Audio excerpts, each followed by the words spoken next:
A través del tiempo se han ido recopilando evidencias, pruebas acerca de la evolución.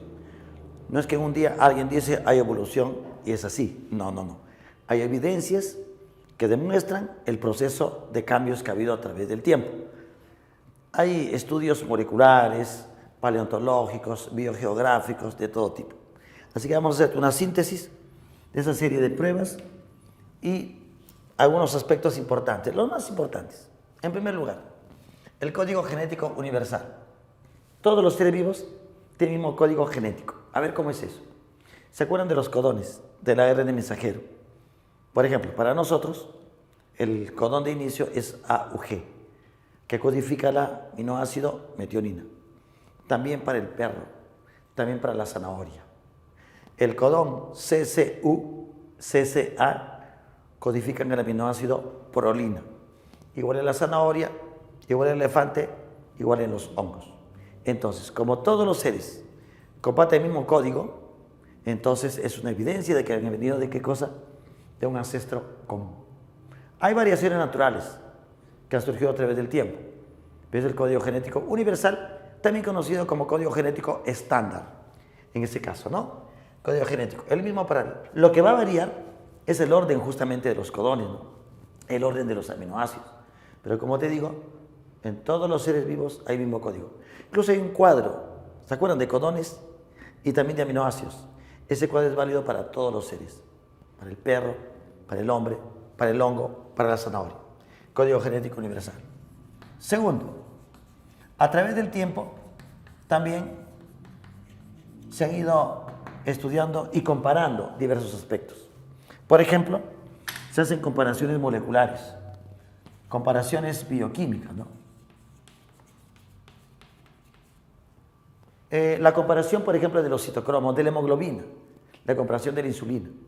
Cuando se estudia, por ejemplo, la hemoglobina del humano y del chimpancé, se ha encontrado más similitud que con la hemoglobina del cordero. Mientras más se aleja una rana, una serpiente, la hemoglobina se hace diferente. Eso significa que los seres que son más cercanos entre sí tienen mayor similitud entre las moléculas. Se hacen comparaciones en los citocromos. El citocromo C, por ejemplo, que es una proteína respiratoria que está prácticamente en todos los seres vivos, pero que han logrado ¿qué cosa? Cambiar a través del tiempo, pero es la misma proteína. O la histona 1, ¿no? Que se ha analizado en los diversos organismos y se logra variación, permite analizar diferencias evolutivas. La histona 1, las secuencias en los aminoácidos, las secuencias en el ARN mensajero. Esos análisis bioquímicos nos van a dar una idea de cómo los seres han ido cambiando a través de qué cosa, del tiempo. En los humanos, por ejemplo, entre sí, se estudia la comparación del ADN mitocondrial, también conocido como EVA mitocondrial, ya que todos los humanos tenemos las mitocondrias y todos los animales en general, mitocondrias que vienen del gameto femenino. El padre no nos da mitocondrias, solamente la mamá. Entonces, el ADN mitocondrial, conocido como EVA mitocondrial, se puede analizar para buscar diferencias y similitudes evolutivas. Pruebas moleculares, ¿no? Hay pruebas, por ejemplo, de tipo embrionaria, ¿no? Cuando se comparan los diversos embriones, se pueden buscar similitudes evolutivas, ¿no? El mismo desarrollo embrionario está, por ejemplo, en un pulpo y en una mosca y diferente a la medusa, aunque morfológicamente la medusa se parezca más al pulpo. Con la situación embrionaria se llegó a la conclusión de que el pulpo es más cercano a la mosca que a la medusa, por situaciones embrionarias. Nosotros tenemos embriones que se parecen mucho al embrión del perro, de las aves. Un estudioso, Haeckel, alguna vez propuso de que cuando nosotros somos embriones recapitulamos a la evolución. Dice, ¿no?, expresamente, ¿no?, que la ontogenia recapitula a la filogenia. En palabras sencillas, que el desarrollo embrionario resume a la evolución. No es exactamente así, pero si comparamos los embriones del perro, de las aves, de los peces, en un principio son básicamente iguales. El cigoto es prácticamente igual, la mórula es prácticamente igual, la blástula, nosotros formamos blástula, ectodermo, endodermo, después formamos el mesodermo. En las medusas solo se quedan dos. Tenemos tres láminas, ectodermo, mesodermo y endodermo, a partir de los platelmintos, los los anélidos, los insectos tienen 3 láminas embrionarias. El proceso es similar. El sentido embrionario, por ejemplo, nosotros somos más cercanos a una estrella de mar que a una mosca, por el desarrollo del embrión. ¿Qué les parece? Del mesodermo de los perros salen huesos, músculos igual en nosotros. Entonces, ese desarrollo embrionario nos hace verificar que hay un ancestro común y que todos los seres han sido, ¿qué cosa? Una variación de estos ancestros comunes. Poco a poco se van, ¿qué cosa? Separando. Desarrollo embrionario.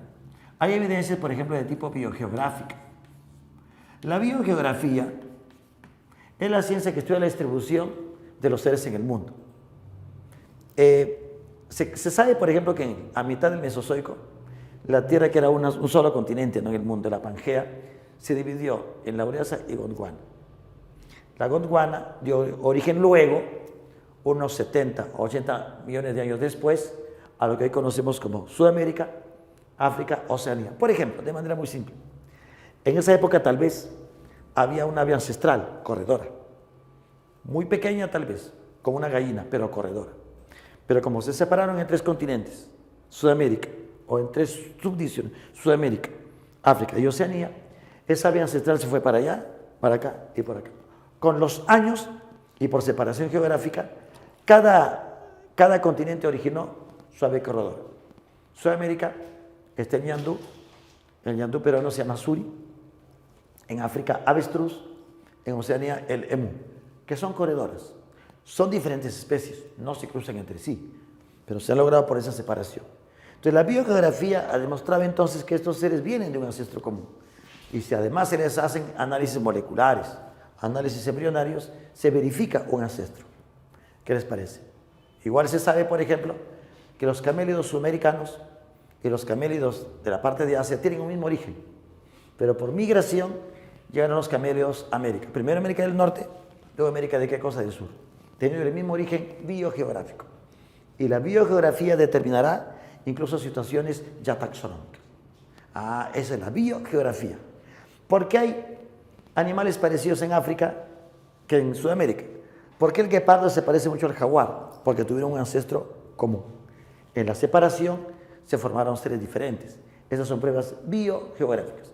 Cuando te hablen de geografía, de lugares, tú rápidamente vas a identificar que es una prueba biogeográfica de la evolución. En ese sentido, la taxonomía, la clasificación de los organismos de manera morfológica, nos puede indicar de que hay una similitud entre los seres más cercanos. Sin querer, Carl von Linneo, al separar a los seres por sus características morfológicas, dio una idea de cómo podría haber sido, ¿qué cosa?, una línea evolutiva. Por eso la taxonomía es una herramienta muy importante para estudiar la evolución. Incluso la taxonomía actual se fundamenta en las relaciones evolutivas o filogenéticas. Eso se hace la taxonomía. Las evidencias paleontológicas. ¿Esto qué cosa va a estudiar? A los restos fósiles, ¿no? Los fósiles son restos de especies extintas. Si los dinosaurios, si otros organismos no se hubieran extinguido, no existiera la paleontología. Solamente especies extintas. No son huesitos, ni son... No, podría ser un huesito, pero es de una especie extinta. No hay fósiles de perros, pero sí tal vez de perros ancestrales. Entonces, hay una línea paleontológica. Los fósiles son como fotografías del pasado, que han quedado marcados en huellas, en moldes, en restos que se han petrificado, un tronco petrificado. No es que el tronco se convierta en piedra, sino que un tronco sirve de molde para que la arena vaya invadiendo y quede en molde como fue. Un insecto cristalizado en ámbar, ¿no? Un insecto que estaba tal vez tomando la savia o el néctar. Algún volcán calentó este néctar, esa savia, mató al insecto, pero esa savia formó un molde de ese insecto y quedó petrificado. Esos son insectos petrificados en ámbar. Incluso hay restos que son preservados. Se ha encontrado en la zona de la Siberia, por ejemplo, algún mamut que pudo ser desenterrado por ciertos perros, ¿no? La carne estaba prácticamente fresca, intacta, ¿no? Esos son restos preservados. No muy antiguos, en realidad los mamuts no tienen muchos tipos de extinguidos, pero entonces pueden encontrarse restos óseos, restos de pisadas, restos así de diferentes fósiles. En los fósiles antiguos, por ejemplo, de los caballos, son ejemplos bien documentados de eso, ¿no? Se sabe que hace unos 30, 40 millones de años, los caballos eran mucho más pequeños, ¿no? Comparando las estructuras de ese caballito con el actual, se sabe que siguió la misma línea evolutiva. Los caballos eran muy pequeños, tal vez como un perro, pero poco a poco han ido, ¿qué cosa? Cambiando, ¿no? La huella el fósil de Archaeopteryx, ¿no? Archaeopteryx es un fósil que indica que es un ancestro de las aves. Es un animal entre reptil y ave, que nos indica que puede haber, ¿qué cosa? Un ancestro reptiliano y que dio origen a las aves y posteriormente la línea de, ¿qué cosa?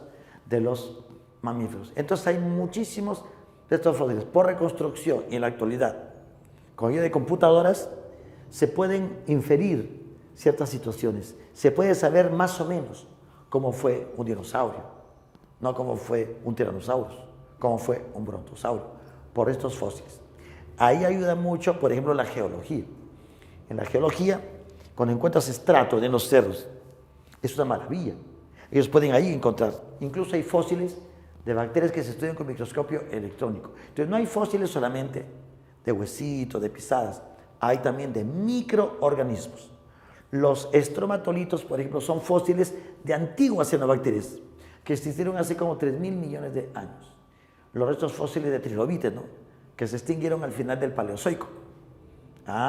Mira que ellos son fósiles de ancestros hipotéticos de los actuales insectos.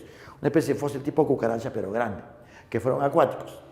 Hipotéticamente dieron origen a qué cosa? A los insectos, a los crustáceos, a los arácnidos.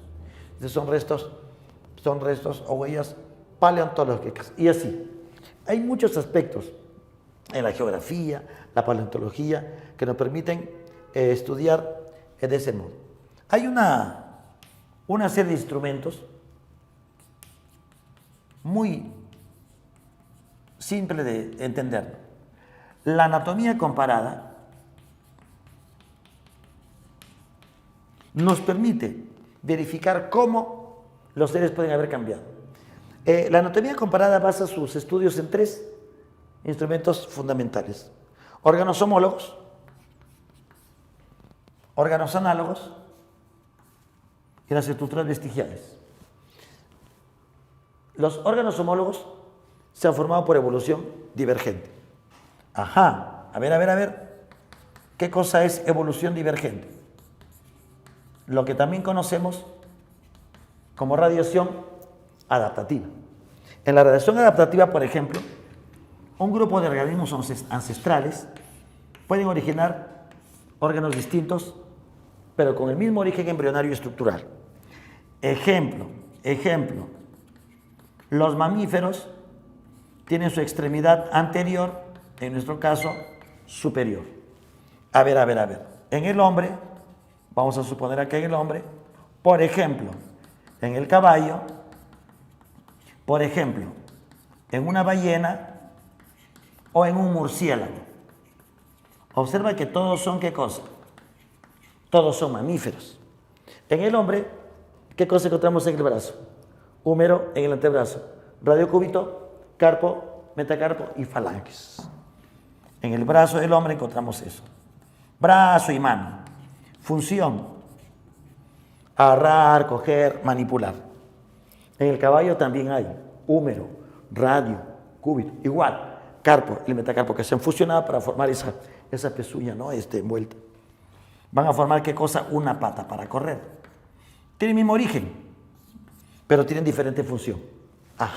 Ese es el órgano homólogo. La ballena también tiene húmero, radio más cortito. También tiene carpo, metacarpo, pero más cortito. Y la ballena, ¿qué cosa va a tener? Aletas para nadar. Mira que son órganos con origen diferente o origen igual, pero diferente función. El murciélago, ¿qué cosa va a formar? Alas. También tiene húmero, radio, cúbito, pero los dedos son bien largos. Entonces, el murciélago, ¿con qué cosa vuela? Prácticamente con sus manos gigantes. Allá, esos son órganos análogos. Evolución divergente, ¿sí? Entonces, van a tener El mismo origen estructural, embrionario, pero diferente qué cosa, función, por lo que se considera como órganos homólogos. Observa.